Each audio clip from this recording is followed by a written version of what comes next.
This is ATL Day Ones, part of Locked On Sports Atlanta. And it starts now.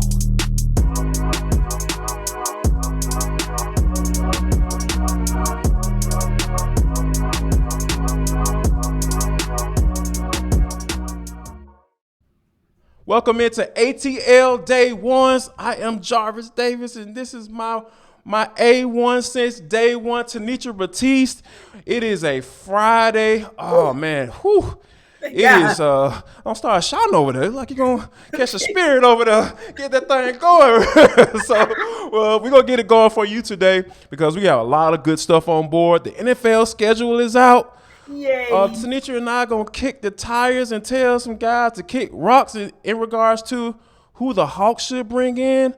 Oh, my God. I got a good one for you, T. This might knock your socks off. And last but not least, in for the culture, Atlanta just gets it right each and every time, man. Golly. But before we get into all that, we want to say thank you for making ATL Day Ones your first listen of the day. And remember, we are free and available wherever you download your podcast. I don't care if it's Spotify, iTunes, it doesn't matter. Odyssey, wherever you get your podcast, all you have to do is type in that search box, Locked On Sports Atlanta. Tenitra, Batiste, everybody is losing their own mind about this NFL schedule coming out, and before we really dive into it, let me just let y'all know something about Tenitra and I. Like, we are not about to go through 17 games and tell you which game they're going to win and which game they're going to lose. You know why? Because we got a pretty good idea of how football works. Yeah. And June 1 hasn't come yet, so that means there are going to be some cuts, going to be some veterans available right there, and they haven't reported for camp yet. We hadn't had an idea what these guys look like. We don't even know what Drake London is going to be. He can be an absolute bust or it can be an absolute dog. So I'm going to hold my peace until I see some guys put some pads on, and that could be in training camp. We might do a little something there, but ain't no guarantee. So, just to let y'all know, we're not about to do that, but we're all going to talk about it, though. So T, we talked about how, like I said, the NFL schedule is out. We got the leak yesterday that New Orleans Saints is going to be the first game, September 11th at Mercedes-Benz is going down. I wish it was a night game because, you know how I get down with the Saints playing. It's nighttime. The after party is going to be crazy, all that good stuff. But it's at 1 o'clock on Fox, so we'll roll with that. And I don't know about you, but one of the things that kind of just stood out to me is that, like I said, obviously the Saints, opening it up, and then you getting that Tampa Bay early on. I think that's one thing that really stood out because I don't know if the Buccaneers are gonna be Super Bowl contenders, right? And then the Saints, Sean Payton's not there. You have Jameis Winston as the starting quarterback. I guess maybe, possibly, who knows? Is he gonna be the guy? And whether or not he can stay healthy. So there are a lot of question marks, I believe, in this division. A lot of people believe that Tampa is going to win this thing outright. I'm not all on board for that just yet. Yeah. But I think that to be able to get a little snapshot into the NFC South division that early on, I think it'd be good for the Falcons.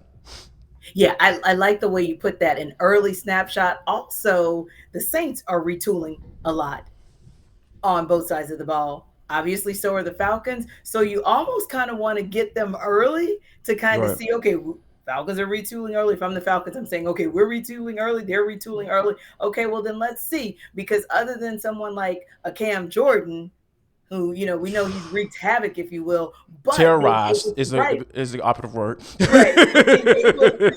Being able to catch them maybe on the front end. I believe, and actually, Jarvis, that's one of the games I have as one of the more intriguing matchups that I expect them to win. I really do believe that's one that they could sneak. And when I say sneak and grab it, it's because everyone has already kind of anointed the Bucks to be the NFC South champions and New Orleans to be kind of that second place or maybe sneak up into that first place spot. But I believe this is one of those games that the Falcons certainly can sneak and win, just like they've done before. The last couple of years, in fact, they've Right. kind of snuck in and not been the underdog and actually won the game. So that was one of my sneak ones that I was really intrigued by. Another one is actually a preseason game for me because the Jaguars actually have a decent defense. So if in preseason game 3 they put even half their starters out there, I'm sure not all of their starters, but that might be a nice test for that young Falcons offense. And again, based on some things that Arthur Smith has said earlier this week on the Falcons flagship radio network about looking back at some things he maybe could have done differently last year, didn't play the rookies a lot last year. Maybe this year he plays the rookies a little bit more, especially because he probably needs to see what those reps are going to look like with Desmond Ridder. I'm talking, on the offensive side, nothing against the defensive side, but for the sake of time, maybe wanting to see where he is relative to the question that you and I and so many others have asked, sort of like a not if, but a when will we see Desmond Ridder in the regular season. I think that game 3 might be able to give a real good sneak peek in there, that preseason game. And then another one that I actually selected was week 11. And this is you and I having fun with it because, of course, my default button is always going to be to select my Steelers. But I'm not going to talk about it like a fan. I'm going to talk about it like somebody who covers the Falcons. And I'm going to be professional, business and be professional. And I'm going to talk about week 11 and the fact that the Falcons are playing the Bears week 11. And the Falcons have arguably become like Chicago of the South, the Bears of the South. I know, right? Just picked up, I think, another linebacker yesterday, Nick Kwiatkowski. So I'm interested to see, So I'm interested to see what that's going to look like when the Southside Bears or the Dirty South Bears go up against the Midwest Bears, the real Bears. So those are my 3 games that kind of piqued my interest a little bit from the schedule. Yeah, you know what? And I think that a lot of Falcons fans, thought that the Falcons shouldn't even been in the Deshaun Watson. That's a good one. I like that one. The Deshaun Watson thing, as far as being drafted the quarterback, and then because they thought that the Falcons should have taken Justin Fields. Right. So you got that dynamic, and then like you said, and then the Cleveland Brown dynamic. How long is he going to be suspended? You see him, right? Yeah, right. They're coming so early in the season. Yeah, so it's going to be. It's going to be some interesting storylines early on, like you said. We got New Orleans opening up. Like I said, that Tampa Bay game in Week 5 that intrigues me. And then once you get on down into late October, you got the Carolina Panthers with the Chargers squeezed right in between them. So, like I said, you're going to get a really good idea what you're gonna be looking like halfway through the season from the NFC South standpoint. I think, like I said, that snapshot is gonna be very key because towards the end of last year, the Falcons were technically in playoff contention. And so I think that question will be answered really quickly. And the reason why I think that when you talk about those questions being answered, like it'll help answer that question as far as with Desmond Ridder, right? Yes. Because if you're competing for a playoff spot with Marcus Mariota as a starter, it's gonna be hard to make a case to put the rookie in there. So, a lot of good things. And also, speaking of rookies, we're gonna be out at rookie minicamp tomorrow. ATL Day Ones is going on the road. Be on the lookout on our YouTube channel. We'll be dropping some little shorts for you. Yes. Maybe some footage of some rookies. If Drake London out there doing up some cats who's probably not gonna make the team, we're gonna drop that in just for you. So make sure you check us out. Follow along with us on social, all on Twitter at JarvisD90 and at Tenitra Batiste. We will be giving y'all some good. Hopefully, we'll be getting some good from the Braves. Coming up against the San Diego Padres. Max Fried is on the mound tonight. 7:20 first pitch. Now, this game is going to be on Apple TV Plus exclusively. T, I don't know about you, but I'm getting tired of all these Plus doggone channels now. Yeah, I gotta search around and see if I can get it on my little Fire Stick. I got some good stuff going on there. I can get a lot of stuff when I want, but I don't know if I can get it on here. But my go-to is I just reach out to my brother and see if I can get one of his logins. See, I got. I make you laugh like that, man. Sorry, But yeah, Jarvis is going to be on the mound for the Padres. So, but I think one of the things that that really stood out against the Red Sox was that you had a guy like Orlando Arcia.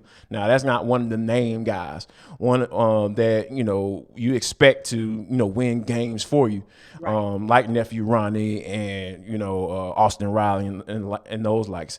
So my question to you is, who do you think? Give me a couple of names of some guys that you think might be the Orlando Arcia for the San Diego Padres as the Braves round out this home stretch.